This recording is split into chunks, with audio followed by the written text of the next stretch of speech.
Do you think Trump's going to be there next year as a Republican candidate?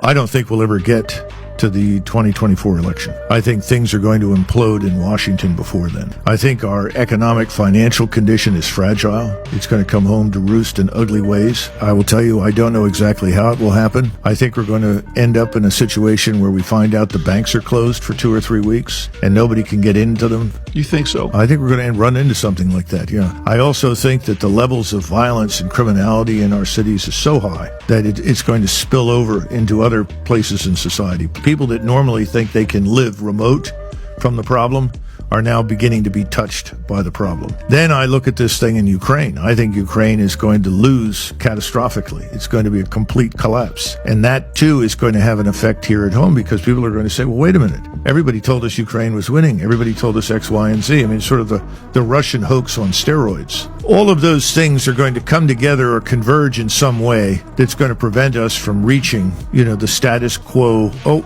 another election. Oh, another set of campaigns and so forth. So what you're saying to me is eminently plausible because I don't think Biden will make it through the year. I mean, there are people out there who are skeptical that we even have an election in 2024, which is a pretty extreme Colonel perspective. Douglas McGregor said that. Yeah. Is that he could see it being a thing where elections basically just don't happen. The system is fundamentally broken.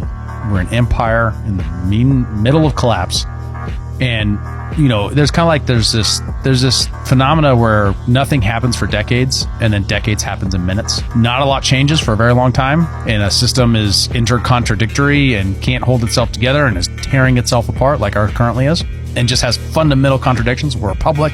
Everyone learns that the Congress is in charge, that will of the people and people are sovereign in America. You learn that in school. And then when you grow up, you actually learn a little bit, maybe listen to the podcast for 20 minutes. And all of a sudden you find out that actually no. There will be no 2024 election. I'm going to repeat that. There will be no 2024 election. A lot of people don't understand that. They're caught up in this game, this illusion of a world, right? This thing is scripted. Everything is scripted and it's planned. Donald Trump will not be coming back to save the world, to save the United States and make America great again.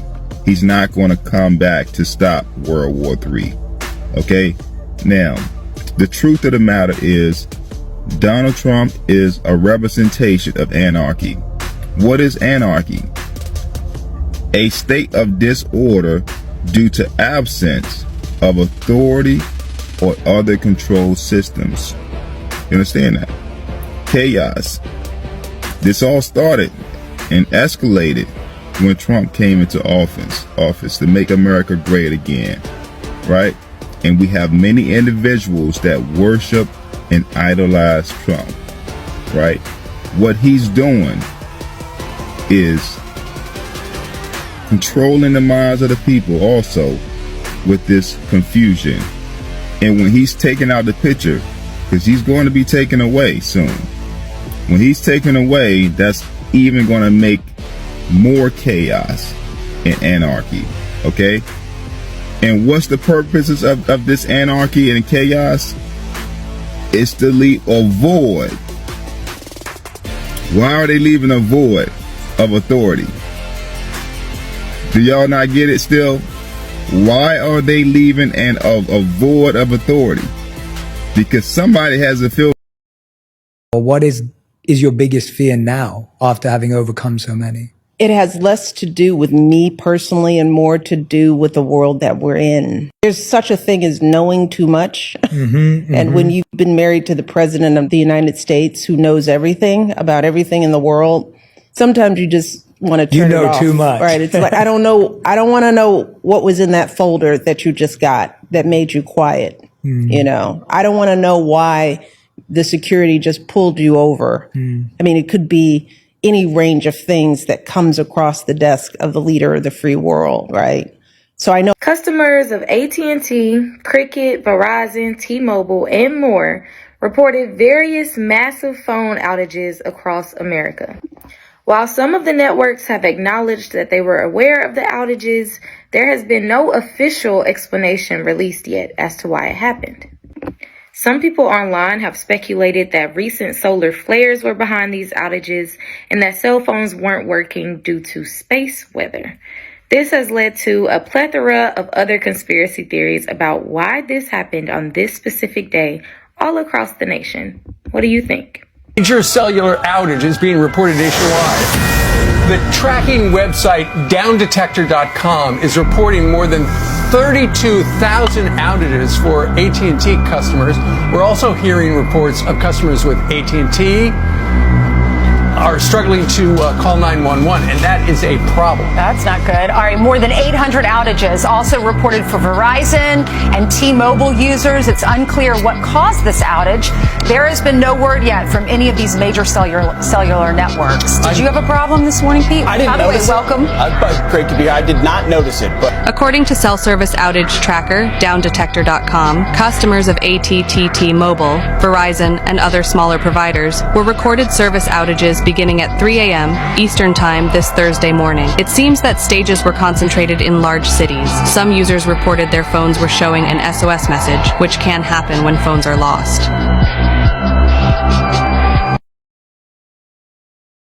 I would not be stunned, surprised to find out the Russians notified Washington that they've placed a nuclear weapon, a warhead in space, hovering over North America that's capable of delivering an electromagnetic pulse attack over North America. You don't blow up satellites with nukes. That's crazy. It would be the worst nightmare, folks. You'd be better off to be incinerated with a nuclear warhead than to live after an EMP attack.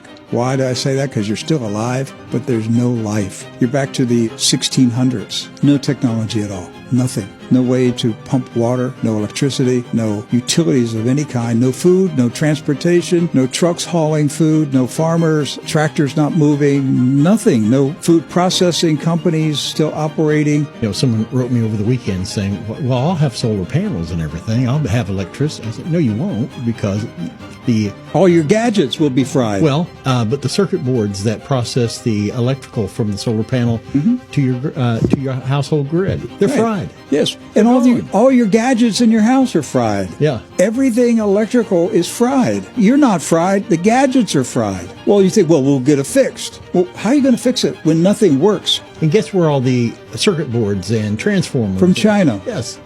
Our electrical grid can't be fixed because all the parts come from China. And China's just going to sit back and watch us starve. Years ago, James Woolsey, former CIA director, told me, and this was a personal conversation I had with him, he said that within 1 year, 90% of the American people would be dead. Not from the blast, but from the implosion of society. The lack of food, a lack of water, the lack of medical care, the lack of heat, just the chaos, the crime. The CIA expects 90% of the population to die within 12 months after an EMP attack. That's what I think the Russians have threatened to deliver to the United States. It'll be the worst nightmare. You just don't want to live in that world. And there's no way out. There's no place to go. Canada's going to be taken out. Mexico's going to be taken out. Where are you going to go? You're going to walk on foot? What are you going to eat? What are you going to drink? How long can you walk to get to South America? This is the nightmare that we would have. Yes, the one thing that's kind of preserved the North American continent for now centuries is the fact that we've got two great big oceans on both sides of the continent. That's kind of protected us. But in an EMP, it becomes our prison. Yes, we're boxed in. We can't go anywhere. We don't have any place to go.